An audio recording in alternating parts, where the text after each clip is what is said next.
자, 여러분들 반갑습니다.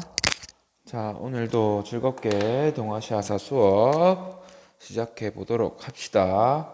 자, 지난 시간에는 우리 지난 시간에 배웠던 내용 조금만 다시 복습하고 중국 왕조 잘 외우기 힘드니까 그거 복습 잠깐만 하고 빨리 수업 진행해 보도록 합시다. 자, 지난 시간에는 전체적으로 인구 이동과 관련해서 뭐 기후 변화나 뭐 식량을 구하기 위해 중국사에서는 주로 유목민이 남쪽으로 이동을 하게 되죠. 그래서 이런 인구 이동과 관련해서 개괄적인 내용을 배웠습니다. 그리고 위진 남북조 시대라고 하는 혼란 시대에 유목민들의 남하로 인해 중국이 혼란기에 드는 위진 남북조 시대에 대해서 배웠었는데 다시 지난번에 배웠던 거 중국 왕조 조금만 다시 복습해 보도록 합시다. 지난 시간에 인구 이동에 대해서 하면서 위진 남북조의 혼란기에 대해서 배웠죠. 먼저 광무제라고 불리는 광무제 유수가 신나라, 왕망이 세운 신나라를 제거를 하고 세웠던 후하는 시간이 지날수록 외척과 환관의 발호로 그들이 전횡을 부리기 시작을 하면서 점점 황제권도 약화가 되어가고 국가도 흔들흔들 거리게 됩니다. 그때 각 지역에 있던 호족들이 군웅할거를 시작하게 되는데 그게 우리가 했었죠. 위, 촉, 오의 삼국지 시대였고 조조의 위, 유비의 촉, 손권의 오 이렇게 위, 촉, 오의 삼국시대가 도래를 하게 됩니다. 이 삼국시대를 통일한 왕조가 어디? 위였죠. 조조의 아들이었던 조비가 이 삼국을 통일을 하지만 곧 사마염에 의해서 이 위의 왕위는 뺏기게 되고 어느 나라? 진나라에 의해서 최종적으로 통일을 하게 됩니다. 자, 이 진은 그때 설명을 했죠. 주변의 변경 지방을 다스리기 위해서 제후들이나 공신들에게 자신들의 영토를 다스릴 수 있는 영토를 지급을 하면서 군사권도 함께 주게 되죠. 하지만 그게 나중에 나오는 위진 남북조 시대의 빌미가 되죠. 각지에서 발호를 하게 되는 각 지방에 있는 사람들, 군사력을 가지고 있는 호족들에 의해서 이 진이 공격을 받게 되니까 그거를 진압하기 위해서 진나라는 북쪽에 있는 유목민들의 힘을 빌어올 수밖에 없었죠. 대표적으로 흉노족이나 선비족을 용병으로 활용을 해서 그들의 병사를 일으키는 발병을 막게 됩니다. 하지만 이거는 언발의 오줌 누기 미봉책이었죠. 단순하게 지금 사정을 지금 일어난 그런 것들을 진압하기 위한 것이었기 때문에 이제는 아직 이들이 흉노족들이 진이 약하구나, 언제든지 내가 공격을 하면 진을 차지할 수 있겠구나 라고 생각을 하게 되죠. 그래서 우리가 배웠던 이런 흉노, 선비, 저족, 갈족, 강족과 같은 이민족들이 진을 공격을 하게 되면서 진을 멸망하게 되고 순서적으로 흉노, 선비, 저, 갈, 강이 국가를 세우게 되는데 그게 바로 5호 16국의 시대에 이 다섯 오랑캐들이 중국에서 말하는 이 다섯 오랑캐들이 세운 16개의 나라가 중국 화북 지역을 차지하게 됩니다. 진이 차지하고 있던 이 진 같은 경우에는 멸망을 하고 중국 강남 지역으로 옮겨서 동진 수도를 옮기게 되죠. 그래서 다시 진이란 나라를 세웠지만 앞에 진과 구별하기 위해 동진이라고 하고 이 진을 서진이라고 합니다. 이때부터 위, 진, 남조의 왕족들, 북쪽의 왕조들 이렇게 전개되는 혼란스러운 위진 남북조 시기가 진행이 되게 됩니다. 북쪽 같은 경우에는 이 흉노, 선비, 저족, 갈족, 강족들 이 국가들이 교차를 하면서 16국이 세워지게 되면서 크게 두 개의 나라로 정비가 되게 미안해요. 이거 동일한 나라가 등장을 하죠. 오늘 중요하게 배울 나라인데 바로 어디?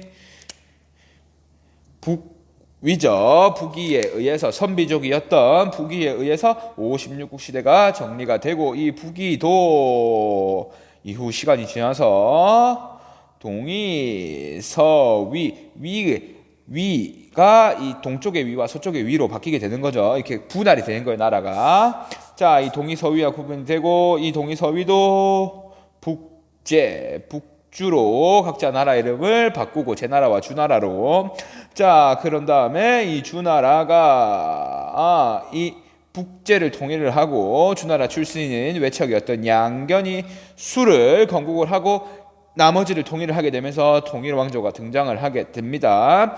동진 같은 경우에는 이후 각 장군들에 의해서 동진, 송, 제, 양, 진나라가 교체되면서 왕위가 계속해서 바뀌게 되면서 이 수가 마지막에 진나라까지 멸망을 시키면서 수나라는 곧 이 중국 화북 지역과 강남 지역, 북조와 남조를 모두 통일하는 왕조로 등장을 하게 되고, 하지만 이 수나라는 우리가 알고 있듯이 중국을 고구려를 계속해서 침범하는 공격하는 과정에서 국력이 쇠퇴를 하고 멸망하고 말고 나중에 배우는 당이 등장을 하게 되고 당을 중심으로 이제 국제 관계가 재편되게 됩니다. 자, 여러분 이 시기 위진 남북조 시기에 위나라, 진나라, 이연 남조와 북조의 이런 혼란스러운 시기에 전체적인 국가의 변화에 대해서 배웠습니다. 저번 시간에.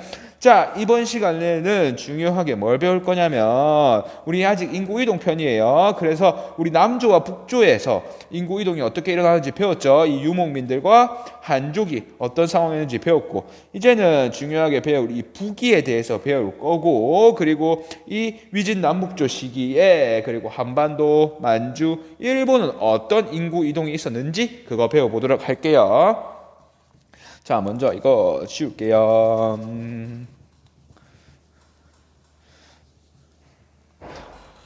제목도 오늘 인구이동 배울 거 아니니까. 자, 이번 시간에는 이제는 어떤 단어를 배울 거냐? 이번 시간에는 동아시아 각국의 통합과 발전에 대해서 배워보도록 합시다. 이제는 각 지역이 혼란스러운 시대를 끝내고 이제 통합을 이루어내고 발전을 이뤄내는 시기에 대해서 배웁시다. 먼저 5호 16국을 종식한 북위에 대해서 배워보도록 합시다. 북위는 5세기에 등장한 국가로서, 자, 이 북위, 선비족이 세운 북위는 가장 먼저 어떤 것부터 했는지 중국의 본토인 화북 지역을 차지한 북이에요. 그래서 우리는 이 북위는 선비족이지만 화북 지역을 차지했기 때문에 우리는 중국 정통 중국 왕조이다라고 주장을 하면서 이제는 중국식의 정책들을 한자로 표현하면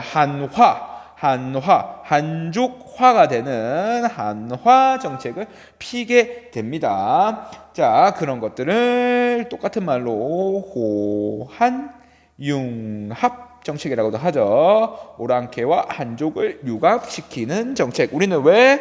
중국 왕조니까 우리는 화북을 차지했기 때문에. 그래서 우리는 북위에서 중요한 거는 북위가 어떤 호한융합책, 한화 정책을 폈는지가 중요합니다. 여러분 좀 흔들렸죠? 미안해요. 자, 그를 가장 북위의 한화 정책을 잘 폈던 왕이 바로 북위의 효문제라고 하는 왕입니다. 이 효문제의 호한융합 책이 엄청나게 시험 문제에 많이 나오게 되는데, 먼저 한번 보도록 합시다. 어떤 정책들을 폈냐? 한화하기 위해서, 한족화하기 위해서 먼저 수도를 유목민이 있던 평성이라고 하는 기존에 있는 수도에서 뤄양, 한자로는 낙양인데 여기를 수도로 옮기게 됩니다. 자, 선생님이 지도를 준비했는데 잘 보일까요? 자, 여기 평성에서 북위의 지역이 평성에서 이제 황허강 유역이 뤄양으로 수도를 전도를 하게 됩니다. 여러분들 보이죠? 이제는 중국식의 국가를 세우기 위해서 수도도 중국 내로 옮기게 되죠. 자, 이 뤄양은 기존에 있던 한족 문화가 엄청나게 축적되어 있던 문화의 보고였어요. 그래서 여기를 차지함으로써 우리도 정식 중국 왕조이다. 그리고 중국 문화를 받아들이겠다라는 걸 표현을 하게 되죠. 그리고 갖가지 한화 정책들을 피게 되는데, 먼저 그들이 기존에 사용하던 호복, 오랑캐들의 옷, 그리고 사용하던 언어 후어 이런 거 금지, 이런 거 못 쓰게. 어떻게? 중국식의 옷, 화복이겠죠. 한복이든지 그리고 한어만 사용할 수 있게, 중국식의 말만 할 수 있게 그렇게 바꿨어요. 그리고 자신들의 성 호족은 여기서 오랑캐를 말하는 거예요. 호족풍의 성을 쓰지 못하고 한족의 성을 쓰도록 해요. 그래서 부기를 세웠던 선비족의 이 왕족은 당시에 탁발시였거든요. 성이 탁발시. 이 탁발시, 오랑캐식의 선비족의 탁발시를 버리고 중국식의 이시, 한시 이렇게 중국식의 성으로 바꾸게 됩니다. 이제 못 쓰게. 자, 그리고 호족과 한족의 통혼을 장려를 하게 됩니다. 통혼, 결혼을 하게 하는 거죠. 통혼. 자, 그래서 우리가 왕실의 모범을 보여야겠다라고 하면서 여기 그림 한번 봅시다. 자, 여기 나오는 부기를 세웠던 도무제도 한족과 결혼을 해서 명원제를 낳았고, 명원제도 한족인 두기빈과 결혼해서 태무제를 낳았고, 계속해서 왕비족이 다 거의 한족이라는 걸 알 수 있겠죠. 효문제조차도 아버지 헌문제는 한족이었던 이귀인과 혼인을 하게 됩니다. 자, 이렇게 왕실도 혼인을 한족과 하면서 우리는 이제 한족과 융합된 그런 민족이다. 우리도 한족이랑 똑같다. 중국 한족이랑 똑같다. 이런 거를 말하게 되는 거죠. 그리고 여러 가지 제도적 기반을 마련하게 됩니다. 제일 중요한 부기에서 균전제를 실시하게 되는데, 균전제가 뭐냐면, 자, 이렇게 이 민족들이 중국을 차지하게 되면 중국 민족들, 한족들이 엄청나게 반발을 하겠죠. 그런 반발을 무마를 하고 백성들이 먹고 살 수 있도록 뭘 나눠주는 걸까요? 땅을 나눠주는 거죠. 어떻게? 균등하게, 빈부의 격차 따지지 않고 균등하게 땅을 나눠줘서 너희들 여기서 먹고 살아라 라고 하면서, 그리고 이전까지 전쟁으로 5호 16국의 엄청난 전란으로 이제 농토가 더 이상 농사를 짓지 못할 정도로 황폐해진 땅이 있었기 때문에 이제는 거기를 농경지로 분배를 하면서 여기서 먹고 살아라 라고 하는 거죠.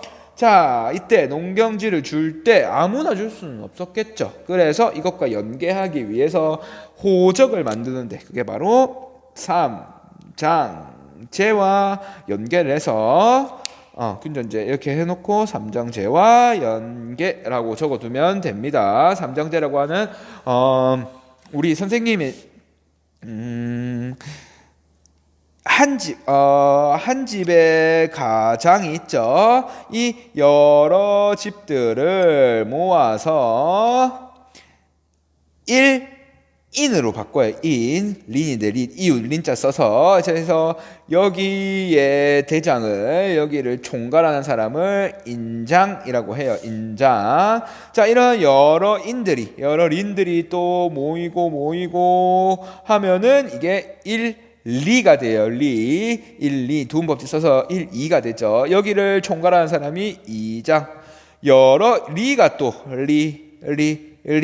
리가 또 모이면 여기를 일당이라고 하는데, 여기를 총괄하는 사람이 당장. 이런 인장, 이장, 당장 이렇게 구성되어 있다고 해서 삼장제예요. 이 사람들이 뭐하냐? 이 사람들이 세금 걷고 사람들 파악하고 이런 거 하는 사람들이었어요. 호적 작성하고 세금 걷고 그런 거 하는 사람들 조직이었는데, 이걸 삼장제라고 해서 이를 통해서 데이터베이스화한 걸 바탕으로 토지를 나누어 줬던 거예요. 자, 이를 통해서 어떤 결과가 있었냐? 잠시만요. 선생님, 시계가 떨어졌다. 자, 선생님 좀 치우고. 자, 여러분들 미안해요. 자, 이를 통해서 이제는 온 국민에게 먹고 살 수 있게 되면서 국민을 통합시킬 수 있었으며, 그리고 안정적으로 세금을 수취를 할 수 있고, 요역 국가를 위해서 일을 하는 도로를 공사를 하거나 건축을 하거나 이럴 때 필요한 노동력을 징발을 하는 안정적이한 세수와 요역을 확보할 수 있게 되면서 국가는 좀 더 안정적이게 되는 거죠. 북위는 여기 첫 번째 북위 효문제 호한융합 정책, 이거 중요하고, 두 번째 국민 통합과 안정적인 세수 요역 확보를 위해 실시한 균전제가 중요해요. 왜냐하면 균전제가 이후에 당으로까지 이어지고, 뭐 5대 10국 송 이후 쭉쭉쭉쭉 균전제의 원칙에 따라서 토지를 나누어 주는 중국 토지 제도의 기반이 되기 때문에 엄청나게 좀 중요하게 생각을 해요. 북위에서 균전제가 처음 시작돼요. 나중에 또 당나라에서 확실시 되니까 당나라에서 또 배워보도록 합시다. 자, 균전제까지 했으면 이 북위가 우리 아까 전체 표 할 때, 전체 큰 틀 할 때 배웠죠. 북위는 곧 동위와 서위로 쪼개지고, 또 동위와 서위는 나라 이름을 북제와 북주로 바꾸고, 이런 화북의 왕조에서 북주 출신 양견이 이런 혼란스러운 시기를 극복하기 위해서 국가를 세우죠. 거기 어디였죠? 수나라입니다. 수나라는 6세기에 등장을 합니다. 자, 그래서 자기가 수나라라는 나라를 세우고 스스로 수문제라고 하는 왕호도 짓게 되고, 자, 그리고 이 수는 자, 이런 중국의 혼란기, 북조의 혼란기를 극복을 했기 때문에 중국 관내를 통일한 후에 주변국에 자신이 나는 우리 중국 화북을 통일한 왕조이다, 그렇기 때문에 너희들은 나의 명령을 들어라 라고 하면서 수 중심의 질서를 강요를 하죠. 우리의 명령을 들으라면서. 그러면서 주변의 영향력을 확보하기 위해서 엄청나게 노력을 해요. 그래서 우리가 알고 있는 우리 살수대첩, 을지문덕 장군 나오는 살수대첩, 수가 고구려를 공격을 한 거겠죠. 그렇기 때문에 이런 동아시아 전쟁이 곳곳에서 발생을 하게 됩니다. 수나라 나중에 수도 자세하게 배울 거고, 당도 자세하게, 수 이후에 등장하게 되는 당도 자세하게 배울 거예요. 수는 이 동아시아 전쟁에서 패배를 하게 되면서, 고구려에 패배를 하게 되면서 곧 멸망을 하고 말죠. 자, 중국은 이렇게 북위에 의해서 통일이 되고, 북위는 다시 분열을 한 다음에 수에 의해서 통일을 맞이하게 됩니다. 자, 그렇다면은 이 당시에 한반도, 만주, 그리고 일본은 어떤 상황이었는지 빨리 보도록 합시다. 자, 오늘은 좀 할 내용이 많아요. 자, 빨리 지워보도록 하겠습니다. 자, 먼저 우리 만주와 한반도 지역을 보도록 합시다. 선생님 지금 잘 보이는가 한번 보도록 할게요. 만주와 한반도 지역. 만주 한반도 지역, 이 당시에 우리는 삼국시대였죠. 삼국시대. 고구려, 백제, 신라가 각각 4세기, 5세기, 6세기의 최전성기를 누리면서 4세기의 백제, 5세기의 고구려, 6세기의 신라가 최전성기를 누리던 시기가 바로 중국의 북위가 있었던 시기고, 5호 16국 위진 남북조가 있었던 시기예요. 먼저 고구려부터 보도록 하겠습니다. 고구려, 만주 지역에 있던 고구려 같은 경우에는 초기에 지금 인구 이동하는 거, 인구 이동 중에서도 이제 각국에서 어떻게 통합과 발전이 이루어지는지, 자, 압록강 유역의 졸본 지역에 건국을 하게 되죠. 그래서 영토를 팽창하고 나서 우리가 광개토대왕이 엄청나게 영토를 팽창하고 그 아들이었던 장수왕 때 남하 정책을 하게 되는데, 남하 정책의 상징이었던 평양 전도를 하게 되죠. 이제는 압록강 유역에서 대동강 유역으로 영토를 확장하게 됩니다. 대동강 유역은 낭랑이 주로 지금 낭랑이 있었다고 추측하는 지역인데, 낭랑은 고조선이 멸망하고 한사군 중에 하나였죠. 한사군, 설치된 한사군. 자, 이 대동강유역, 낭랑이 있었다고 추측하는 대동강유역은 고조선 후에 발전된 문화가 있었던 지역으로서 이제 고구려는 그 문화를 흡수를 하고 그리고 이 지역의 낭랑 유민들의 힘으로 이제 더욱더 국가가 발전을 하게 되는 겁니다. 자, 이제 여기 점점 확대되고 이 당시에 대외 관계가 어땠는지 이 당시에 있는 장수왕 때 약 5세기 가량이죠. 여러분 쉽게 외우는데 선생님이 항상 머릿속에 있는 게 광개토대왕은 몇 년에 죽을까요? 광개토대왕은 400년에 딱 죽어요. 400년. 이거 머릿속에 기억하면 돼요. 그러니까 딱 400년, 5세기의 시작이 장수왕이라고 보면 돼요. 장수왕.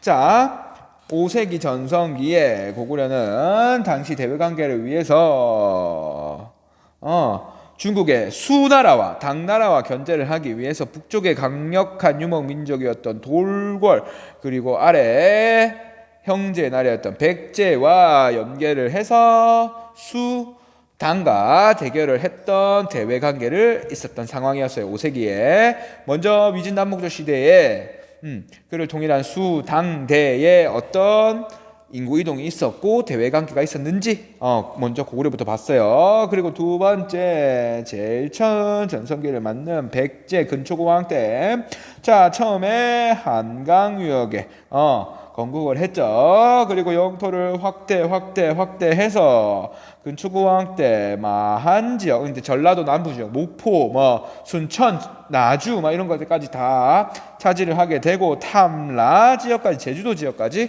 영토를 넓히게 됩니다. 그러면서 인구들이 막 이동을 하게 되고 그리고 적극적으로 외교 관계에 나서게, 대외 교류에 나서게 됩니다. 자, 이 당시의 대외 관계는 중국의 위준 남북조 시기에 어땠는지 한번 알아봅시다. 백제 같은 경우에는 중국 당시에 먼저 고구려를 북쪽에 있는 고구려가 항상 공격을 해왔기 때문에 중국의 남조와 교류를 해서 백제 그리고 지난 시간에 배웠죠. 중국 일본과의 교류를 엄청나게 많이 했습니다. 그래서 남조로부터 불교, 유교, 율령 이런 것들 다 중국 남조라고 하면은 우리 서진에서 동진으로 옮겨 나가게 되고 그 다음에 송제, 양진 이 나라들이 있었죠. 그 나라들하고 백제하고 교류를 하게 됩니다. 자, 그래서 중국 남조로부터 책봉을 받게 되는데 그것도 나중에 좀 자세하게 배울게요. 자, 그리고 6세기 전성기를 겪었던 신라를 한번 배워보도록 합시다. 자, 신라 같은 경우에는 우리 이번 교육과정에 처음 들어봤는데 자, 고조선이 멸망을 하고 고조선이 지역에 한 사군이 설치되었죠. 그러니까 이 중국식 한 사군이 설치되니까 그 당시에 고구려 유민들이 만주 지역에 있던 고구려 유민들이 남부 지역으로 많이 왔어요.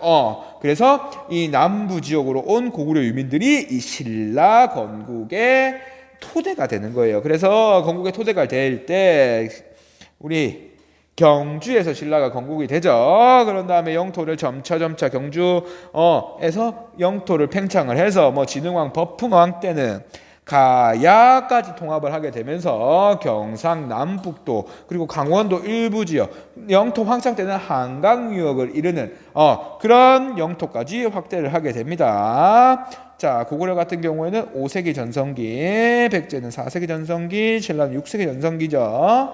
자, 이때는 이후에 대외관계는 한강 유역을 점령한 이후에는 수당과 직접 교류를 하게 되죠. 이전까지는 백제를 통해서 전해지고 고구려를 통해서 각종 교류하는 문물을 전해졌지만 왜 신라는 주변 대륙과 연결하기 위해서는 백제와 고구려를 거칠 수밖에 없었기 때문이죠. 외진돼 있었기 때문에 그런 특수성 때문에. 하지만 진흥왕 이후로 한강을 차지하게 되면서 수당과 직접 교류를 하게 되면서 문물들을 직접 받아들이게 됩니다. 자, 여기까지 당시의 위진 남북조 시기에 만주와 한반도는 어떤 상황이었는지 알아보았고 마지막으로 오늘 일본만 하고 끝내도록 하겠습니다. 일본. 여러분들 이거 필기해야 돼요. 이걸 중간고사 때 시험으로 낼 거예요.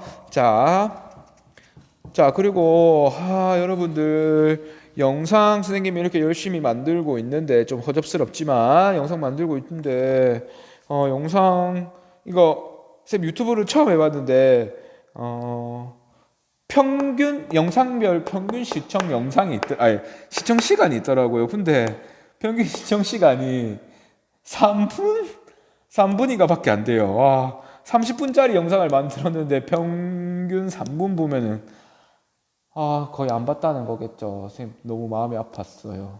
네, 여러분들 수업 선생님이 이거 막 EBS를 베낀 것도 아니고 뭐 참고서에 있는 그대로 하는 거 아니고 선생님이 싹 다 재구성해서 이거 시험 문제 잘 나오겠다라는 것만 정리를 해서 이렇게 수업을 진행을 하고 있는데 여러분들 강의 좀 열심히 보고 그에 맞게 과제를 좀 해주셨으면 좋겠어요. 여러분 부탁 좀 할게요. 네, 미안해요 이런 소리 해서. 네, 너무 마음이 아팠어요 어제. 자, 이제 본격적으로 다시 1번 하고 마무리 칩시다. 자, 1번 당시 위진 남북조 시기에 일본은 어떤 상황이었는지 빨리 보도록 합시다. 빨리 하고 쉬도록 합시다. 자, 먼저 일본은 3세기 상황에 우리 지난 시간에 배웠죠. 야마타이국의 누구? 힘있고 천황이 주면 소국들을 병합을 하고 일정 정도의 통일을 이루어냈다고 했죠. 자, 그래서 위진남북조의 위나라에 조공을 바치고 위나라로부터 칭호를 받게 되죠. 뭐라고? 미안해요. 외왕으로 친히 우리가 너를 외왕으로 임명을 하겠다라고 하는 친히 외왕의 칭호도 얻게 됩니다. 누가? 힘있고 여왕이 힘있고 천황. 당시에는 아직 천황이라는 명칭이 없어서 그냥 여왕이라고 할게요. 여왕. 천황이라는 명칭은 이후에 등장하는 나라 시대에 가야 등장을 하거든요.